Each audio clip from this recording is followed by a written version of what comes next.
Tell me that doesn't look so hot. But this is an in-stock board that seems to take 2 to 3 days to ship out. So it says on the website. So take it for what it is there.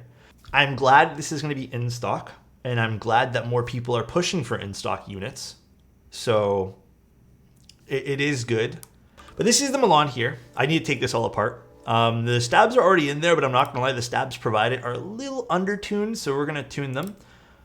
Now, looking at the board, it's 275. There is 2 separate PCB layouts, which is, I'd say, maybe one of the more annoying things about this. Not a deal breaker at the end of the day, because it's either 7U or 6.25U. At least you get to choose that upon purchase. Now, it is going to be hotswap only, and then it is only going to come in the color black. It is a 18mm front height, which is super comfortable. I personally love that. And this is not only a lower front height, not the lowest, but it's 3.7 degree typing angle as well. I quite like 3 points. I like the 4 to 6 range. I've always liked 4 to 6. So I'm into that. I really liked the Bina 103 with that really low front height, but the 10 degree typing angle is definitely like a little bit tough sometimes. It's so nice, dude. But this also works with KBD8x MKii plates and PCBs, which is, I think, very, very good. This is going to be $275 for in-stock, thin bezels on the side. So this is one thing I actually really like about this board. If you guys know me, I am a sucker for really thin side bezels. It's a very simplistic looking board too, so it's very, very basic in its shape here. And someone asked, why do people only do hot swap? I mean, I'll leave that up to purely preference at the end of the day. Like, if a designer only wants to do hot swap and not do solder, that's totally up to them. They might lose some people who might want solder, but let me tell you guys, I think us here in, dude, this is where it gets crazy. I also thought hot swap was not as popular. Talking with vendors and people who design keyboards, you would be surprised on how many hot swap PCBs sell in comparison. Here's the bottom of the board. It is, again, extremely simplistic. There is nothing happening really on the bottom. But there is an internal weight, which we'll take a look at. I'm a little sad that the internal weight isn't peeking through it all, but let's reserve that judgment until afterwards. Where'd I put my... I can tell this was done with Permatex. You want to know how I can tell this was done with Permatex? See this? I didn't do these stabs, by the way. This was done by the owner of the board. Well, so you can tell it was done with Permatex. It's okay. It's not going to affect the board at all, but I probably will open these up right now and clean them up. Or, yeah, I'll take out the wires to all of these and clean them up. The rest of the lube is fine, but let's clean up these wires. Let us clean these up. And there's the internal brass weight. And then I think as per most of the other maker boards, I've never quite liked this part, which I think can be resolved by using silicone. But these things just lay here, like these foam pieces, because you can go between, I believe, different configs on this, if I remember correctly. That's how Permatex leak looks. Yes, this is Permatex leak on a PCB. Totally unrelated to the review of this keyboard, but that is literally how it looks. It looks like you had an unfortunate accident on the PCB. So let's take these off and redo these. Chonky bezels are my thing right now. Love that for you, dude. I went through a chonky bezel phase too. Cherry lip's kind of nice. Ooh, these are nice switches. I think Maker Keyboards did these. Let me see, what was the exact spec of these switches again? Maker, if you're watching right now, these are really nice switches you did. They're MX Blacks 205G0, 55 gram. Oh, that's why I like these. 55 gram slow springs and filmed. That's why I really like these. Dude. Has a little bit of that character going on in the switch. Good spring weight. 62 grams yours. I like my 55s. 55s and 58s are like sick.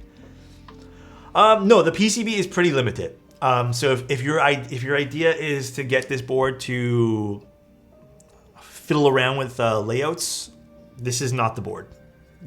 I would not buy this board if your idea is like to fiddle around with a particular layout. It is as basic as they come with TKLs in terms of layout. I think that was even kind of my criticism last time I did a Make Your Keyboards keyboard. I think the only thing I really had was I think that there should be like a more diverse PCB. But again, I'm not going to get super upset with that because I would rather have a PCB that I just know works rather than something that doesn't. I do wish that this had a option for step caps, and I would have liked to not have to buy a separate PCB in the event I wanted to change the bottom row. That's it. I think that's really my only criticism for the PCB here. But other than that, pretty simple. Now we got the rest of the case going on over here. So again, to go over some stuff, it's a 3.7 degree typing angle, which I hate it or love it. I actually really like low typing angles, so Maker Keyboards has been around for, I'd say, a little while. I don't remember exactly when they started doing stuff in this hobby, but some people were telling me they did have a little bit of a slower, I guess, pre-order phase or a group buy phase with one of their original keyboards. But for the most stuff that they're offering right now, everything seems to be in stock. So that seems to be a nicer thing that they're doing right now. Okay, so Maker said no KBD8x Mark III support because Mark II and Milan use the same onboard USB-C. Okay, so this will only be Mark IIs, which is still cool. I don't know if KBD Fans is planning to get rid of those things, but cool that there's some other support for this. I really like that, just in case you need something or want to try different things. So now you could either do top mount or gasket, if I recall. And I think this will sound nicer in gasket. My criticism right here would be, I know that these don't really have an adhesive to them and you're supposed to like lay them down. In theory, these shouldn't move around anywhere because of just the friction that is being put there. I like the idea of having a more modular system in here, but I think something like a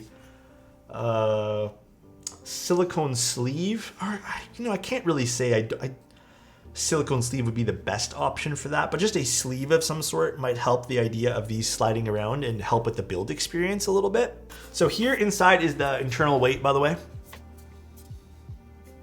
I don't think this is clear coated. See, this is where I would have loved to have this on the back. This isn't clear coated, so this would have been like amazing to patina. It's raw? Hell yeah. This would have looked sick. Like it should be. Bro, I actually hard agree with you, man. DIY patina, this would have looked absolutely insane. All right, let's do gasket first, and then we'll do top mount afterwards. Or you know what, let's do top mount first. Okay. Then we can swap. So small little gripe with this from a design perspective. Although it doesn't really matter in the long run, I guess. Just because this is supposed to be a double mounting style. There is some points of mount, or mounting points rather, underneath the spacebar. Could lead to a stiffer typing experience. I'm going to try not putting the screws in first. And if worst case scenario I need them, I'll screw them in. Cool, we're going to use some GMK ups to this. Just because I like GMK personally. I'm going to build this to like kind of my preference as well, just so I can get a sense of what I normally like. What is your favorite keycap set you own? It might be, Milan might be up there. Tell me that doesn't look so hot. Like, look at that. All right, let's see what this, so again, we'll go over the stats. Internal brass weight, would have liked to see a little bit of that peeking out through the bottom, but for those who want a super clean, minimal aesthetic, this is a pretty no frills aesthetic everywhere. Your basic wedge, 3.9 degree typing angle. I'm a big fan of that personally. Decently low front height. I would say this is like my ideal at 18 mil. 18 mil is super comfortable. Nothing going on the bottom. So again, people who like minimal boards, do you. And then very basic back over here with the USB-C aligned to the right side. Looks simple but classy. Yeah, I think the other like kind of call out feature here is those side bezels. For anyone who's really into that, you know, thicker forehead and chin, $275 price range. Not that bad for in stock, especially for a very simplistic TKL. So let's see what this sounds like. Let's see. A little HJ test for you guys.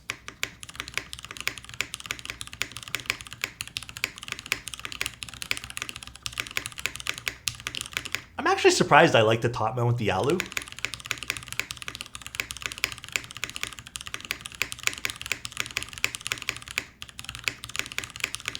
It's not bad.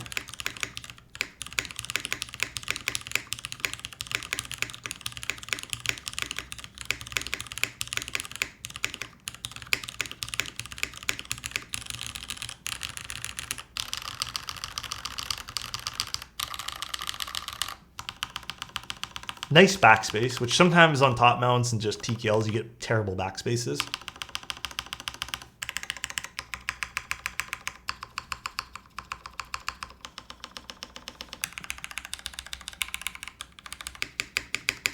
Really? I personally think the Alpha spacebar, to me, sounds really nice. Although maybe we can quickly swap that out for something else. If you guys wanted to see what the spacebar sounded with, like, I don't know, a different switch. I wonder too, because I left the screws not attached underneath the spacebar. So I'm wondering if that is affecting the, I guess, sound of the spacebar here in that case. It might sound a little bit more of a thuddier spacebar. But do I have a Nixie I can show you guys? I think I'm all out of Nixies right now. Like, I think I've used every last one of them for people. And I need to relube a bunch. Oh, never mind. I am completely, absolutely lying to you guys. I have one, but I'm not sure this is lubed or not. Cream soda? The cream soda might even be louder. All right. Got a little Nixie in there now. I'll be honest, this sounds like fucking exactly the same.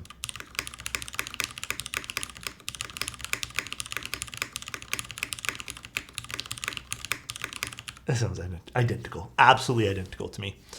You think that's much better? It's still better? To me, that sounds identical. Let's try a J-Wick switch. This has been lubed and filmed and stuff. This sounds different to me now.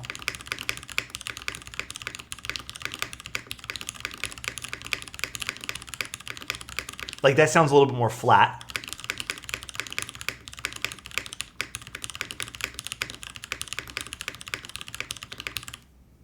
I think this board sounds great in top mount. I'm curious to see what it's going to sound like in Gasket, because sometimes when you get these dual mount boards, you get one mount that sounds great and one mount that doesn't sound great. Let's do Gasket config now. Overall, this is a pretty nice keyboard, I have to admit. Sounds pretty nice. Lumen key over this. Aesthetically, I prefer this. This hits more of my marks with the aesthetics. But I think if you're looking at pure value, like if you want like I know a lot of people talk about this, so we'll mention it. If you want that, like what is going to be the best bang for your buck, like get a lot more stuff inside, you're probably going to get more stuff out of the Lumen key. But the Lumen key is also a very pretty keyboard too. I just prefer the thinner side bezels of this board. That is a totally different sound profile. I'll switch it right back for Insti.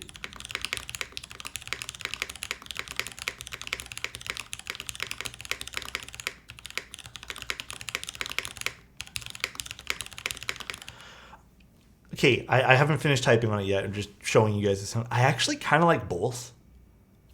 Usually one's like super clear cut better than the other, I've always found, but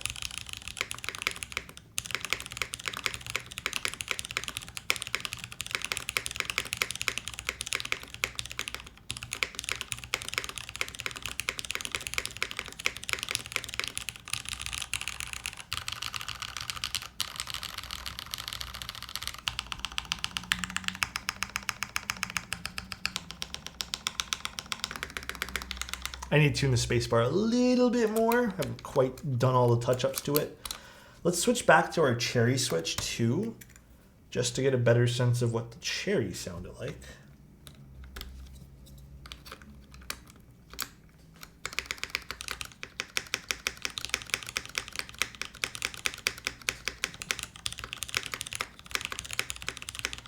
Fuck, I don't... try a different spacebar?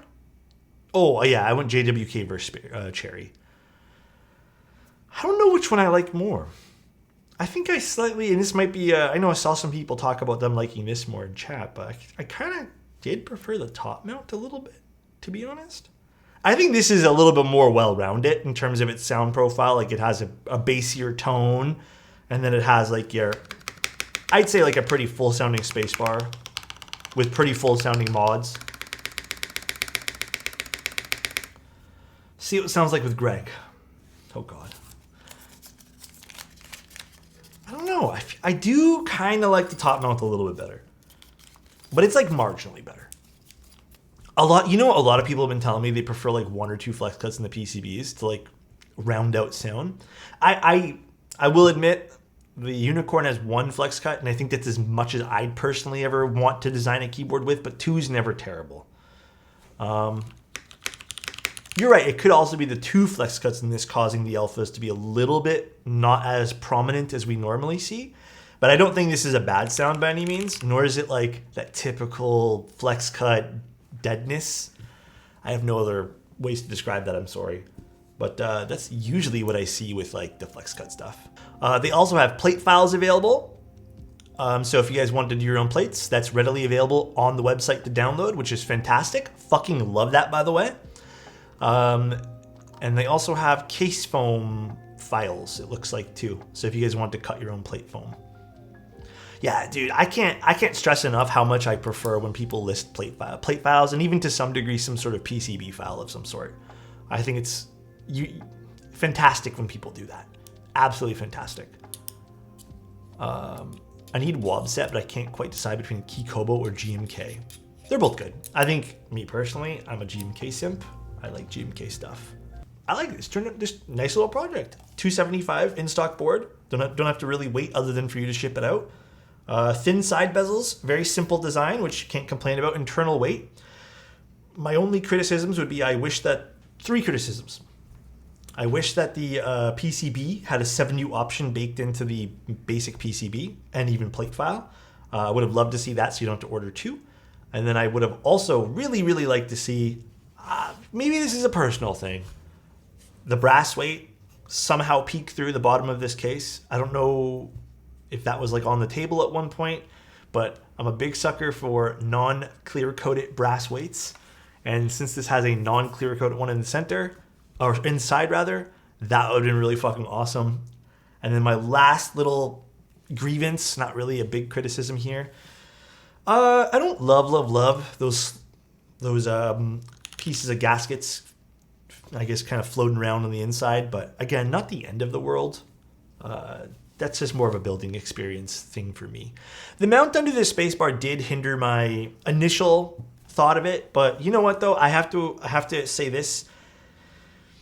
It didn't seem to be a huge hindrance just by leaving them not screwed in. Didn't seem to have that, like sometimes you get that plate flex where it bounces back and creates like a rattle. Didn't really seem to have that either. So it's nice. The Milan I am boring from Brickle, the brass weight inside has already started patina and it's great. Yeah, I love seeing the patina. So in the future though, when you're doing top mounts, typically putting any mounting point under here, usually not the best idea, just for any designer. Usually that's like a no-no, but sounds nice. I like it. Turned out like a nice little board. Solid option for a simple TKL that's not like an outrageous price point for being in stock that features, you know, a CNC case and brass internal weight. Pretty solid option, I'd say. Enjoy, guys. I'll see you guys tomorrow. Have fun with the rest of your Sundays. Peace out, everybody. Love you. I'm actually surprised I like the top mount with the alu.